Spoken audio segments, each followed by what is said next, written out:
Bitcoin reached its long-desired target range of $42,000 to $45,000 and has since taken a steep turn south towards the late $36,000 level.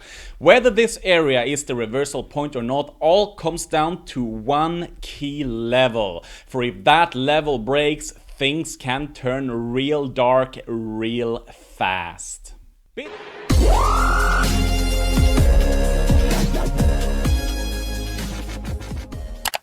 Bitcoin has reached our long-standing target of $42,000 to $45,000 and now begins the new hard work of figuring out what comes next. For good TA is a build-up. It's a process that strengthens the deeper you delve into it and the more data you process. On this channel, we keep things real. We conduct our analysis thoroughly and gradually, rather than calling $100,000 bitcoins one day and then 30,000 the next, just so that we can later refer to the one that panned out and falsely claim that we were right all along.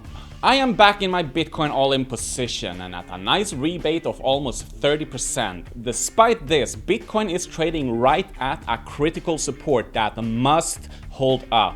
In this episode, we'll discuss how the technicals look, what the key levels are, and how we'll proceed from here on. And as we're in for some new moves after our ABC correction and descending channel all played out, we're kind of starting out fresh here, so bear with me and we'll build the next case slowly and steadily.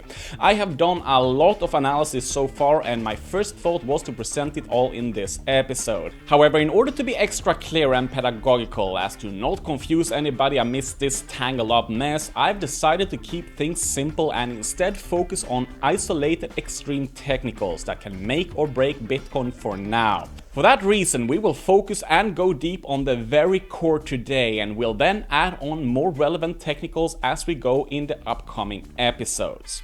And to those of you who don't already, I propose you follow Long Life Trading on Twitter, where I share my crude thoughts and ad hoc analysis. In that sense, you can follow my lines of reasoning firsthand, and whatever makes it to this YouTube channel is the golden stuff that made it through all the cuts. For this right here is where the core distillate ends up. But first, and as always, nothing in this episode is financial advice. I cannot stress this many times enough. Everything I say is my own thoughts and conclusions only. I make mistakes too, and copycatting my moves out of context can lead to significant disadvantages and losses. Do not be mistaken, this is for entertainment and educational purposes only.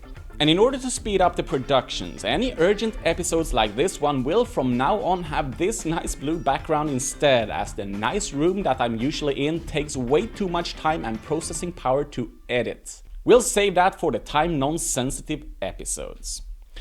Let's now look at the absolutely critical point in Bitcoin.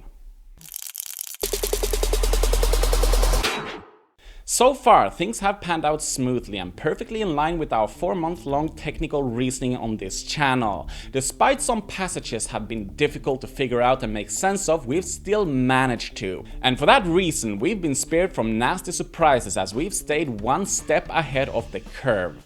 Now, just because we've reached our 42 to 45k technical target doesn't mean it's automatically all up from here. For there is a wide array of important aspects that may have changed the dynamics whilst the price has circled in on its target. For not only is it relevant that we reach a certain price, it's equally as important when and how we get there.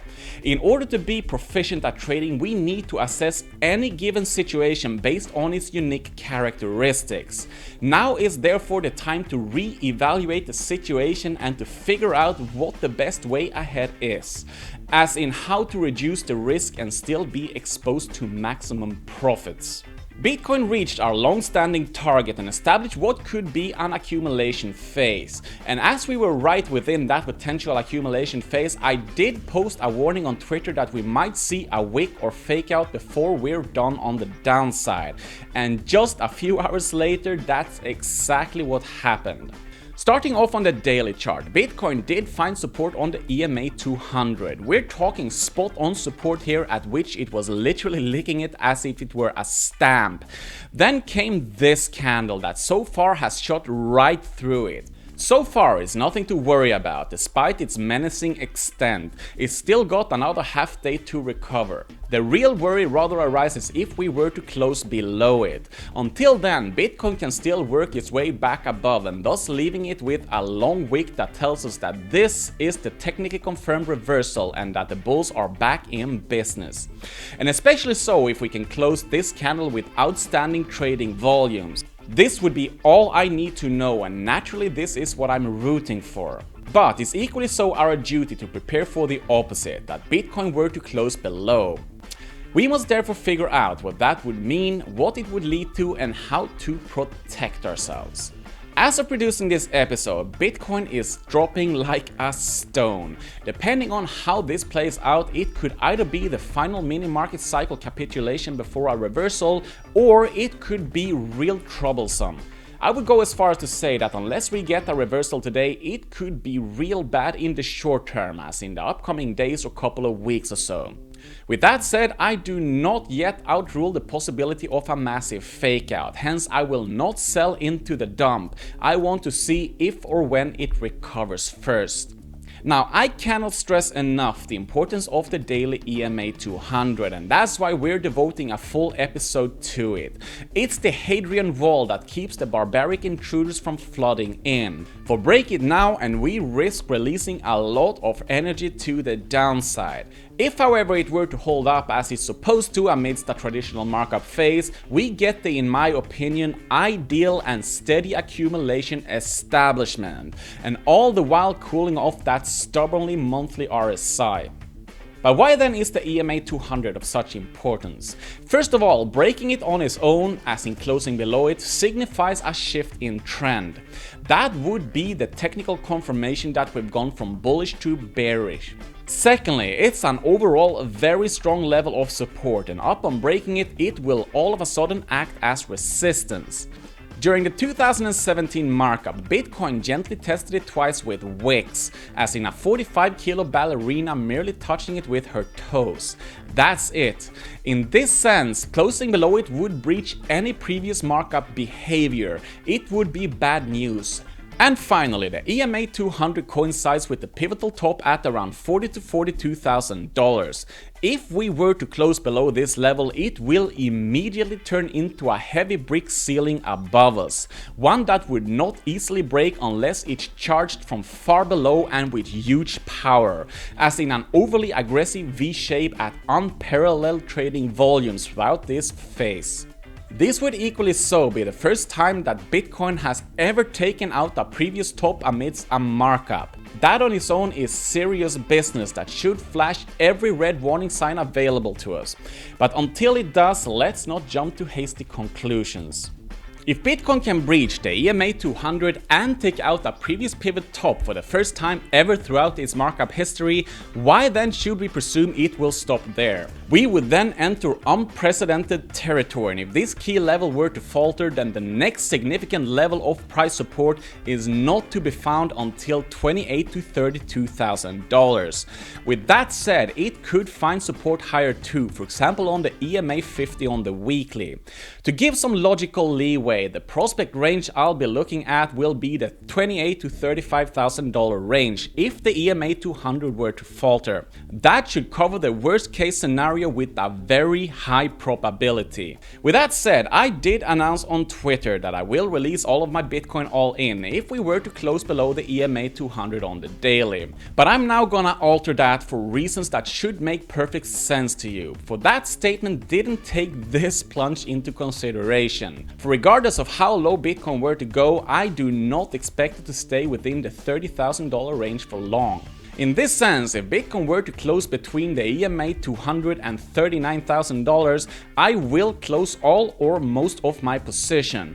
But if we were to close below that, I might as well stick with it and rather reallocate my Bitcoin position into Marathon or any other fast runner whenever Bitcoin's reversal seems technically confirmed.